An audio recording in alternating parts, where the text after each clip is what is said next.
तीनों लोकों में नारद जी चले गए प्रणाम करने। सबने नारद जी का स्वागत सत्कार किया। क्यों किया?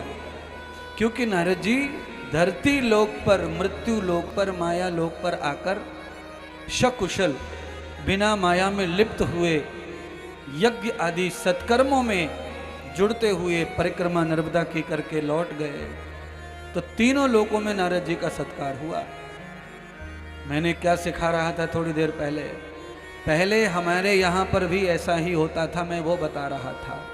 कोई आदमी गंगा नहाने जाता था और वो गंगा जल लेके आता था तो गांव के न जाने कितने लोग गंगा जल मांग कर ले जाते थे और उसके पैर पूजते थे, लोग उसे प्रणाम करते थे। इतना भारी पुण्य और प्रभाव लोग तीर्थों में, गंगा में, कथा में जाने का मानते थे महाराज।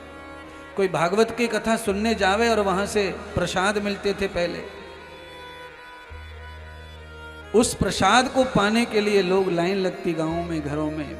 इतने लोगों में भाव और श्रद्धा, क्योंकि किसी भी चीज का जो अभाव है वो है आकर्षित करता है और किसी भी चीज का जो प्रभाव है वो आकर्षण को कम कर देता है।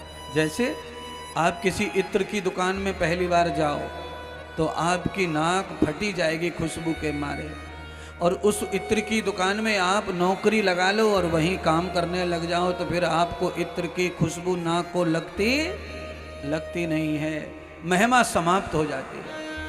इंद्री जो है तृप्त होने के बाद ग्रहण नहीं करती इत्र को। आप थोड़ी देर पहले बार मुंह चूसिए बर्फ में, कुल्फी, आइसक्रीम, आप कुछ भी पहली बार मुंह में डालेंगे तो आपका दांत सब ठठड़ाएंगे, जीभ सब ठंडा ठंडा हो जाएगा। और 2-3 बार आपने चूस लिया बर्फ को, उसके बाद आपके मुंह को कोई फर्क नहीं पड़ता। क्यों? प्रभाव के कारण कई चीजों का अस्तित्व कम हो जाता है और कई चीजों का अस्तित्व बढ़ जाता है। साधु संत ज्ञान भक्ति, इसका जब प्रभाव बढ़ता है तो श्रद्धा बढ़ती है, और सामान का प्रभाव बढ़ता है तो उसका मूल्य कम हो जाता है।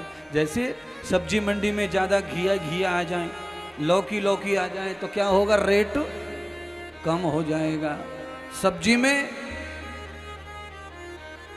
पूरी मंडी में 10 किलो घिया आए, पूरी मंडी में, तो इतना प्रभाव बढ़ जाएगा, रेट इतना बढ़ जाएगा, महंगा हो जाएगा। तो पदार्थ का प्रभाव बढ़ जाने से उसकी वैल्यू कम होती है। भजन का, तप का, जप का, दान का, कथा का प्रभाव बढ़ जाने से उनकी वैल्यू बढ़ती है। तो पदार्थ में और संसार में और परमार्थ में इतना फर्क लेकर के जीवन को जियो। प्रभाव किसी आदमी को प्रभावित करता है अच्छाई के लिए और किसी को प्रभावित करता है ईर्ष्या के लिए। प्रभाव दोनों तरह का होता है।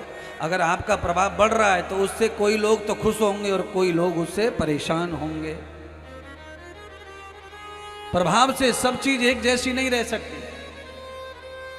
तेज हवा चले तो किसी को बहुत अच्छी लगती है और तेज हवा खराब किसको लगती है? जो दिया जला करके आरती कर रहा है उसको हवा बिल्कुल भी पसंद नहीं आती है। बोलिए, अच्छा जीने के लिए हवा जरूरी है कि नहीं? जरूरी है। पर आरती करते समय सब लोगों के मन में क्या रहता है कि सब बंद हो जाए, पंखा बंद करो, कूलर बंद करो, फलाना बंद करो, ठिकाना बंद करो, आरती हो रही है, बुझ जाएगा। ये हाल है हमारा। कुल मिलाकर यह है कि हर जगह प्रभाव भी अच्छा रहता लगता नहीं है। रहता तो है, आरती दिया हो रहा है, दिया बुझेगा तो बुझेगा, दिया ही तो बुझेगा। आरती कर रहे हो तो आरती का मतलब होता आर्द्र भाव।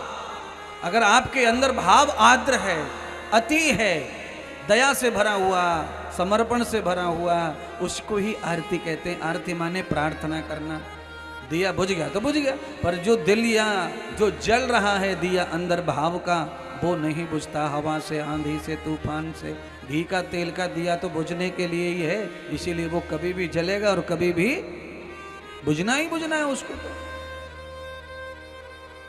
पर अंदर जो दिया जला है संकल्प का प्रभाव भगवान के प्रति, वो नहीं बुझता। मृत्यु के बाद भी वो दिया जलता ही रहता है। उसके प्रभाव से दूसरा भी अनमोल शरीर प्राप्त होता है।